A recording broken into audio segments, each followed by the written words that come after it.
Plenitude, ela é uma resposta à maturidade.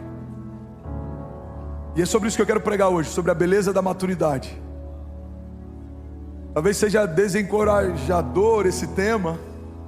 Vai falar sobre maturidade. Eu queria ouvir sua promessa sobre fé, sobre ativação, sobre gigante.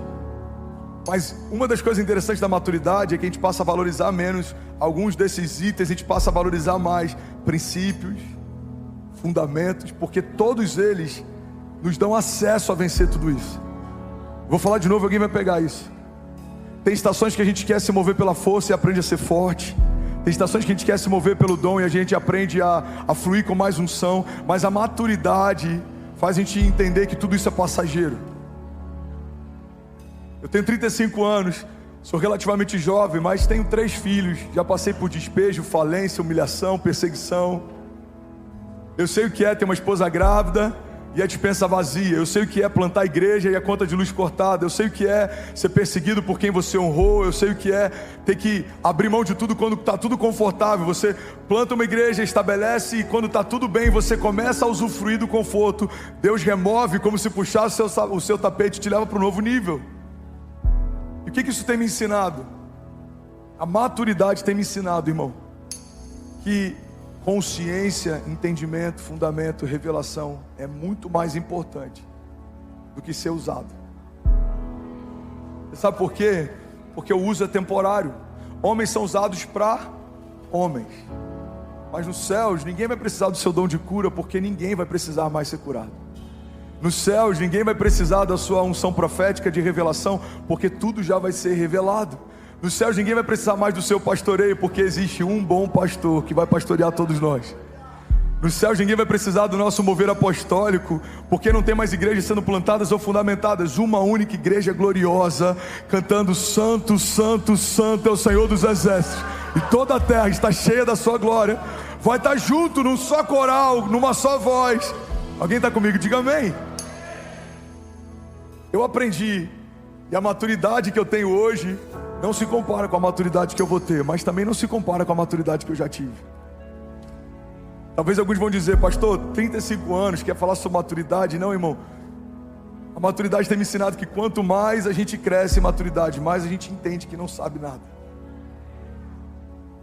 Quando a gente é jovem, acha que sabe tudo, quer dar opinião sobre tudo, e a maturidade faz a gente falar menos, ouvir mais. A maturidade faz a gente buscar coisas que no início a gente negligenciava.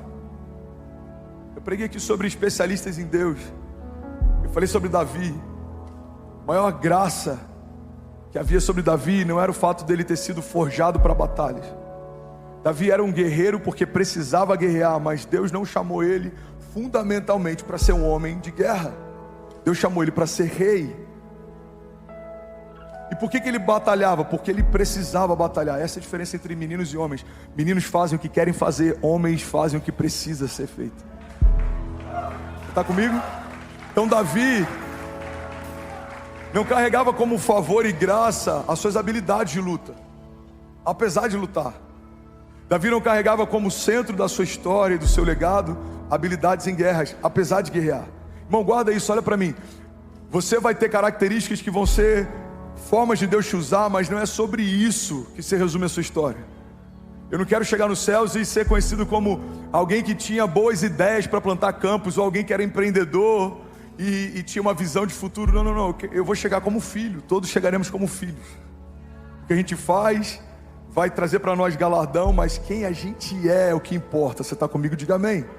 Então não se perde. Eu vou abrir alguns parênteses, mas a gente vai voltando para a linha de raciocínio e vai dar tudo certo, amém? Então qual que era a graça de Davi? Não era o que ele fazia, embora o que ele fazia apontava para o que ele era. As duas coisas não caminham separados. Pedro pescava peixes, Jesus chama ele para pescar homens. É a mesma dinâmica, mas agora de uma forma diferente.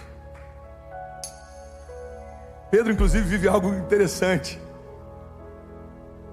porque todos nós que pastoreamos precisamos ser antes uma ovelha, amém? O salmista entendeu isso. Davi, ele era pastor, mas ele aprendeu a ser ovelha. Ele diz: o Senhor é o meu pastor e de nada eu terei falta. Todo pastor precisa ser ovelha. Eu vi isso de um amigo numa mesa e isso explodiu a minha cabeça. Ele falou: você sabia que Pedro, antes de ser pescador, ele se tornou peixe? Eu Eu falei: ô irmão, que heresia é essa? Pedro virou peixe. Ele falou: lembra daquele dia que ele afundou? Ele está dentro da água. Então Jesus estende as mãos e tira ele do mar e traz ele para fora. Para ele se tornar um pescador de homens, alguém precisou pescá-lo também. Todas as vezes que Pedro pescasse um homem, trazendo o melhor dele para fora, ele estava fazendo o que fizeram com ele um dia que ele estava afundando. Então qual que era a graça de Davi? A graça de Davi é que Davi se tornou um especialista em Deus. Quantas vezes eu já preguei, inclusive, a partir desse entendimento, de que as ursas e os leões fizeram Davi se tornar preparado para aquela batalha. Irmão, isso é muito pouco em relação ao que aconteceu naquele dia. Isso é entender que o José Aldo também poderia ter derrubado aquele gigante, ou o Anderson Silva poderia ter derrubado aquele gigante. Para pensar. Muitas vezes, sem perceber, a gente pega a história de Davi e acha que o mais glorioso que aconteceu naquele dia é o fato dele ter sido preparado para um grande dia em que as habilidades de luta dele fizeram ele vencer. Irmão, se a gente entende assim, a gente tira a glória de Deus da história. Pastor, então por que a Bíblia diz que ele foi preparado com ursas e leões para aquele dia? Não é sobre vencer lutas, ele foi ensinado e ele aprendeu a confiar em Deus. Por que ele cresceu enfrentando ursas e leões? Porque ele confiou em Deus para vencer uma ursa, ele confiou em Deus para vencer um leão, ele confiou em Deus para vencer o gigante. Davi não se tornou um lutador extraordinário necessariamente. A glória do legado de Davi é que ele se tornou um especialista em Deus. Eu lembro do que Deus fez no passado, eu sei que Deus vai fazer hoje. Eu lembro do Deus que me livrou no passado, eu sei que Deus vai me livrar hoje. Alguém está comigo? Diga amém. Você quer um exemplo claro disso? Saul. Se a habilidade de vencer fosse a característica principal do ministério de Davi, ele teria matado Saul. E a gente diria: olha, ele matou ursas, leões, gigantes e Saul. Faz sentido? Foi um novo nível de perseguição. Quando pastoreava, animais perseguiam o rebanho. Uau, isso é muito forte, irmão, pega isso. Quando ele pastoreava, o nível de perseguição eram animais perseguindo o rebanho.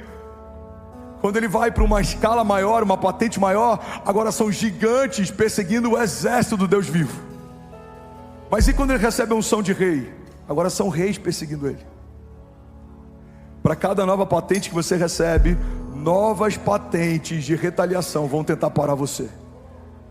Porque no início te paravam com animais, ou pelo menos tentavam, depois com gigantes. Mas se você assumiu a estatura de rei, reis vão te perseguir. Faz sentido sim ou não? Então a maturidade, irmão, faz, em primeiro lugar, a gente entender que não é sobre a força de Davi, é sobre o Deus de Davi. Não é sobre a habilidade de lutar de Davi, é sobre a habilidade de confiar de Davi. Por isso ele é um homem segundo o coração de Deus, porque ele confia em Deus, ele espera em Deus, ele depende de Deus. Irmão, olha para mim. A Bíblia fala que até os moços tropeçam e caem, se cansam. Mas aqueles que esperam no Senhor, aqueles que confiam no Senhor, voam alto como águias. A palavra está dizendo o tempo inteiro que é sobre maturidade, revelação, consciência. Não é sobre o teu ímpeto de fazer, não é sobre a tua vitalidade ou vigor para fazer. Da mesma forma, o oposto também é uma realidade. Não é porque somos velhos que nos tornamos maduros. No ministério eu conheci alguns meninos de 60 anos. Eu conheci alguns meninos de 70 anos. Nunca conseguiram honrar o que Deus fez na nova geração. Não viveram nada na sua e não usufruíram do que Deus estava fazendo na nova. A maturidade, irmão, ela tem várias características. Uma das características da maturidade é que a gente começa a valorizar o que realmente é importante. A gente começa a colocar no seu devido lugar aquilo que não é. Maturidade faz a gente ficar mais centrado, a maturidade faz a gente ficar mais temente, a maturidade faz a gente ficar mais conectado a princípios e fundamentos do que a emoção. Quando a gente é novo na fé, qualquer arrepio a gente já entende que é Deus. Quando a gente é maduro na fé, por mais que a gente possa estar arrepiado, a gente quer algo a mais. O que tem além do arrepio? O que tem quando as luzes se apagam? O que sobra quando o culto acaba? Maturidade, irmão, É uma das chaves do ministério de Davi, da história de Davi. E é sobre isso que eu quero pregar nessa manhã. Você está comigo? Diga amém. Davi era um homem segundo o coração de Deus. Ele aprendeu a se tornar um especialista em Deus. Agora, sabe o que é interessante? Na nova aliança, a gente tem uma nova perspectiva de maturidade. Segundo a nova aliança, segundo a dinâmica da nova aliança, a partir da perspectiva da nova aliança, a maturidade está ligada ao seu nível de revelação de quem Deus é. Está ligado ao seu nível de revelação de quem Jesus é. E logo, isso está ligado ao nível de revelação de quem você é. Porque, irmão, pega isso. Todas as vezes que você tem uma nova medida de revelação de quem Deus é, Deus te dá uma nova medida de revelação de quem você é. Vou falar de novo e alguém vai pegar isso aqui. Todas as vezes que você acessa um novo nível de revelação de quem Deus é, Deus te dá acesso ao novo nível de revelação de quem você é. Pega isso. Foi assim com Pedro. Jesus fala, olha, alguns estão dizendo que eu sou um profeta. Outros dizem que eu sou Elias, outros dizem que eu sou fulano, beltrano. Mas vocês, quem vocês dizem que eu sou? Aí Pedro tem uma revelação gloriosa, ele fala, você é o Filho de Deus, você é o Cordeiro de Deus que tira o pecado do mundo, você é o Messias. Jesus olha para ele e fala, Pedro, essa revelação não foi nem carne nem sangue que te deu, mas o próprio Espírito de Deus. E a partir dessa revelação, eu vou edificar minha igreja. Pedro, você é rocha, Petros. E olha que interessante isso. Você está comigo? Diga amém. Algumas religiões entenderam que Pedro era a pedra fundamental da igreja. E por isso, começaram a tratar ele como o primeiro papa, pai da igreja. Mas no original, o que Jesus está dizendo é que ele é um fragmento de rocha, não é a própria rocha. A rocha é Jesus, mas nós somos fragmentos dessa rocha. E sabe o que é interessante? Se você pegar um geólogo, alguém que entende de rocha, o que não é o meu caso, você vai confirmar algo que eu vou liberar sobre você aqui hoje. Se você pega uma rocha, e você pega um pequeno fragmento dela e você vai estudar, você vai perceber que esse pequeno fragmento de rocha contém as mesmas características da rocha em que foi removida. O que Jesus está dizendo é o seguinte, Pedro, você teve uma revelação, e a partir dessa revelação eu edificarei a minha igreja. Que revelação é essa? De que eu sou o Cordeiro de Deus que tira o pecado do mundo. E por conta da revelação que Pedro tem, Jesus dá para ele uma revelação sobre quem Pedro é. Você é um fragmento dessa rocha, você carrega as características que eu tenho, você é parte de quem eu sou. Irmão, guarda isso. Todas as vezes que homens tiveram uma nova medida de revelação de quem Deus é, receberam de Deus uma nova medida de revelação de quem são. Por isso que a Bíblia fala, olha, a gente precisa conhecer e prosseguir em conhecer a Deus. Porque quanto mais eu conheço a Deus, mais eu conheço sobre mim. Quanto mais eu conheço a respeito de quem Deus é, mais eu tenho paz em saber como Deus age. Você lembra daquele episódio da tempestade? Alguém está recebendo algo de Deus aqui? Eu estou feliz em pregar aqui hoje. Aquele episódio da tempestade, a Bíblia diz que Jesus se levanta e ele exorta. Ele dá uma palavra, ele fala, mar, acalma-te, vento, aquieta-te. E o mar obedece, o vento obedece. Então os discípulos perguntam entre si, quem é esse que até o vento e o mar lhe obedecem? A gente acha extraordinário o que Jesus fez, mas tão extraordinário quanto é o que Jesus sabia para fazer o que fez. Jesus sabia que aquela tempestade não era uma obra do Pai, por isso ele repreende. Ele fala, tempestade, cessa, vento, cala-te, mar, acalma-te. Irmão, pega isso. Jesus jamais repreenderia algo que o próprio Pai fez. Logo, Jesus sabia o que não era do Pai, e por isso ele sabia o que era do Pai. Irmão, olha para mim, tem muita gente abraçando propostas, achando que são promessas. Tem muita gente celebrando filhos da precipitação, achando que são filhos da promessa.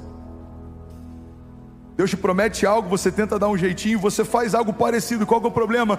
Aquilo que parece com o que Deus te prometeu, não é o que Deus te prometeu.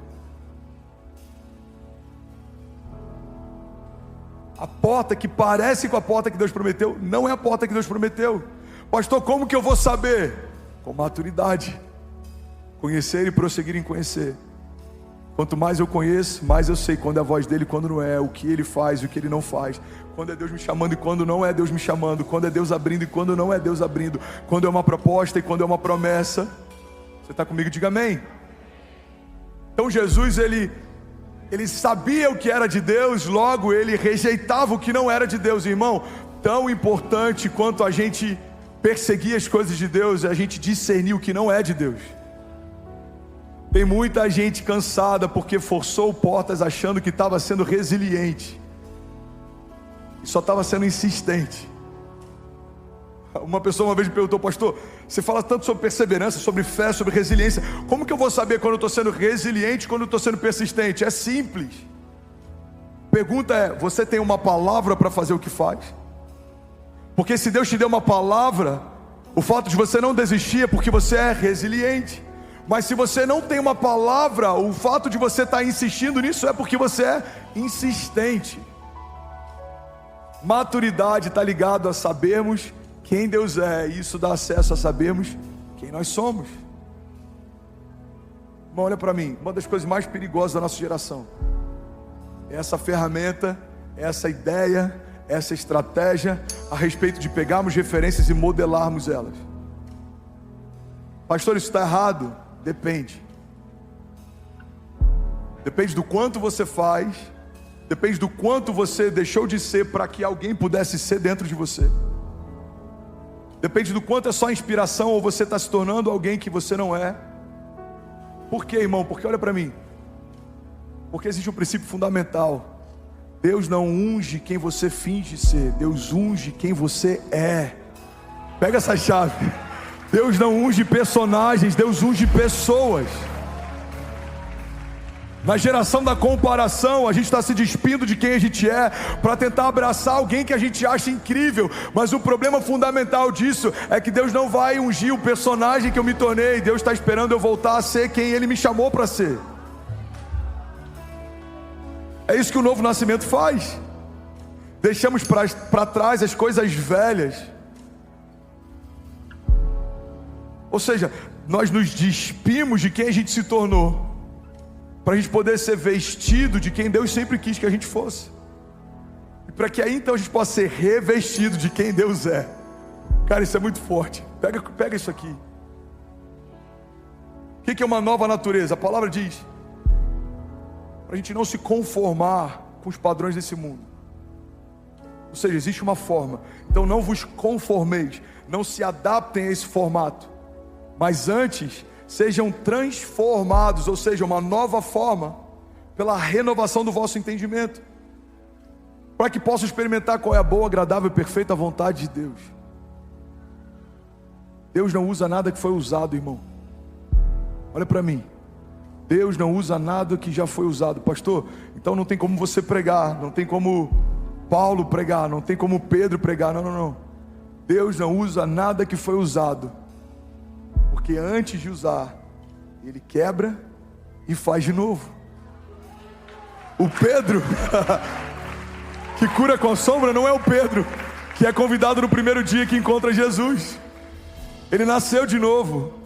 Ele foi revestido de poder em Atos. Ele recebeu uma nova porção do Espírito. O Paulo, que começa a pregar, fundamentar, plantar igrejas, escreveu a maior parte do Novo Testamento, teve as maiores revelações da Nova Aliança. Não é o mesmo Saulo que foi encontrado por Jesus no caminho de Damasco.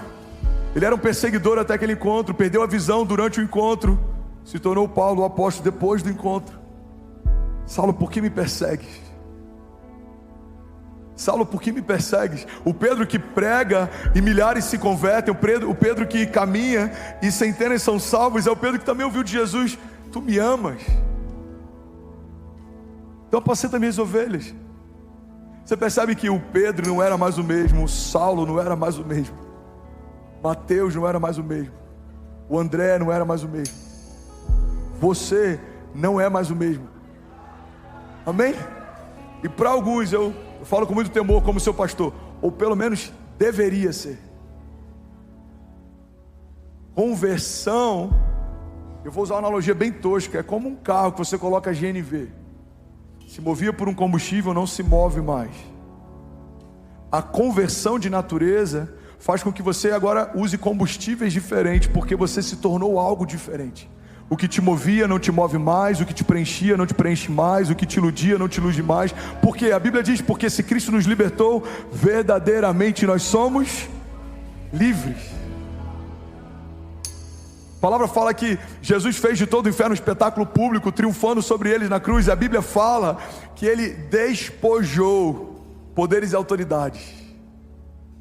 Quando você vai para o significado de despojar, significa remover uma autoridade que havia sido dada.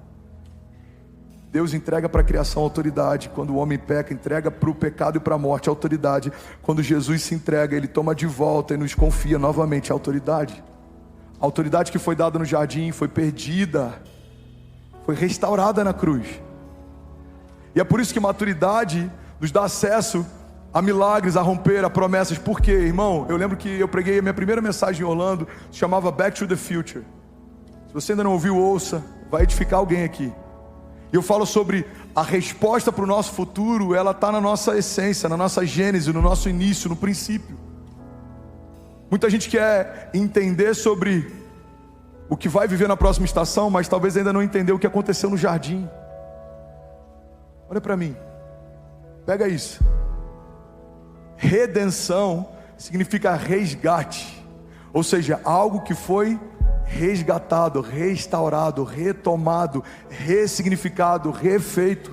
Logo, se eu quero saber tudo que eu tenho em Jesus como herança, tudo que eu tenho em Deus como promessa, eu preciso saber tudo que eu tinha e eu perdi. Quem eu era antes do pecado?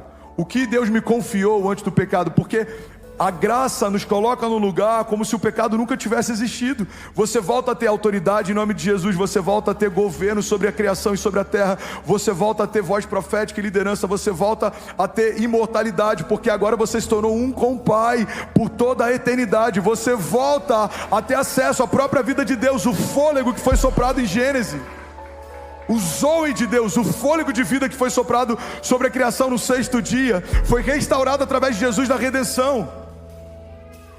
A gente vai para Gênesis. Eu amo esses cultos que não dá nem para a gente entrar no sermão, porque Deus leva para um lugar. Você está comigo? Diga amém. A gente vai para Gênesis. A Bíblia diz que Deus fez o homem com as mãos, do pó da terra, mas ele ainda não tinha vida. Cara, isso é muito forte. Pega isso em nome de Jesus. O que a Bíblia está ensinando é que você pode ter sido feito, você pode estar de pé, mas você não necessariamente está vivo. A gente vê essa mesma dinâmica naquele momento do vale de ossos secos. Ele fala para o profeta: esse vale de ossos secos por acaso pode voltar a viver? Ele fala: Senhor, tu sabes. Então abre a tua boca e profetiza. E aí o profeta fala: vale de ossos secos, ouçam o que diz a voz do Senhor. E aí começa a se ouvir um som de ossos se juntando a ossos, e um exército grande se levanta. Mas a Bíblia diz que então o Senhor soprou sobre eles o Espírito, e eles passaram a viver. Nem todo mundo que está de pé está vivo. Nem todo mundo que está batalhando está vivo. Nem todo mundo que está funcionando está vivo. Bom, olha para mim, Deus não chamou uma igreja para funcionar. Deus chamou uma igreja para viver a vida do tipo de Deus. Alguém está comigo aqui? Alguém recebe isso aqui? Aleluia.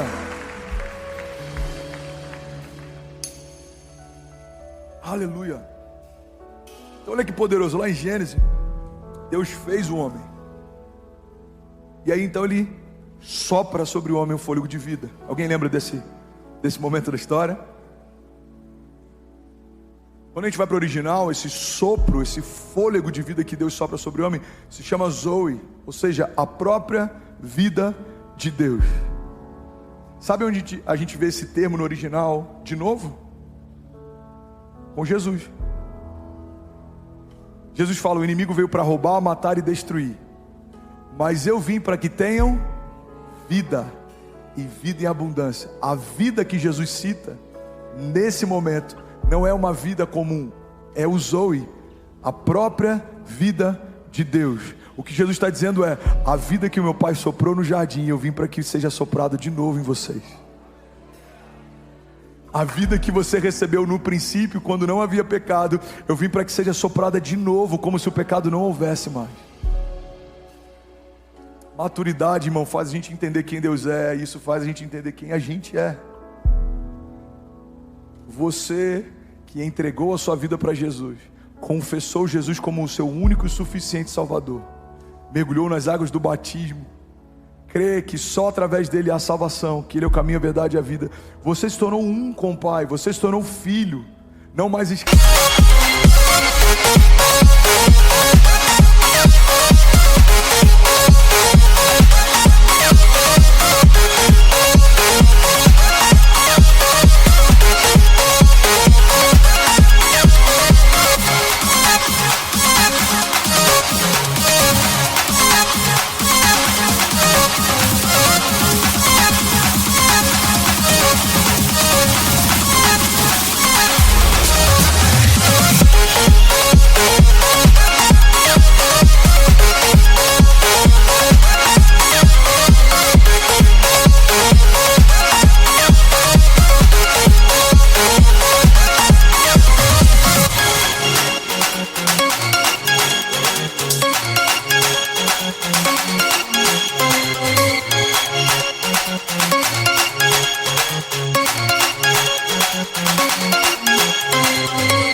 Escravo, mas agora filho de Deus.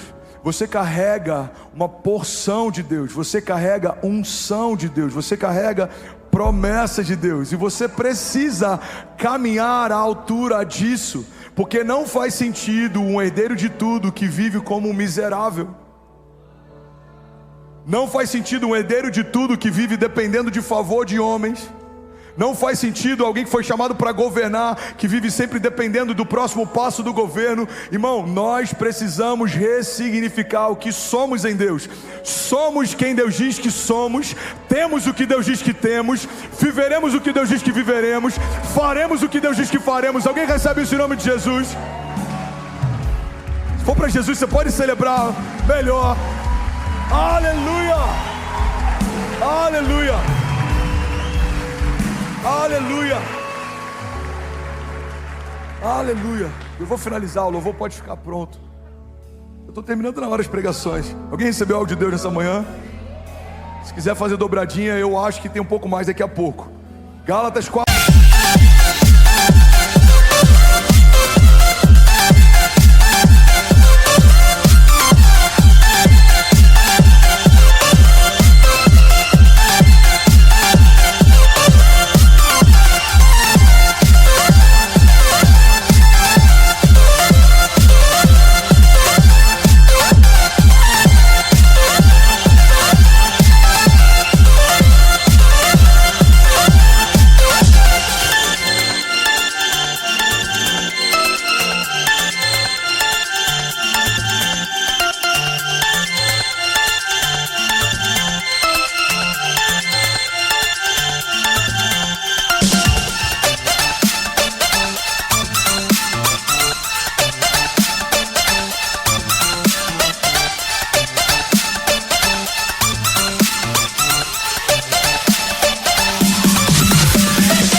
Gálatas 4:1.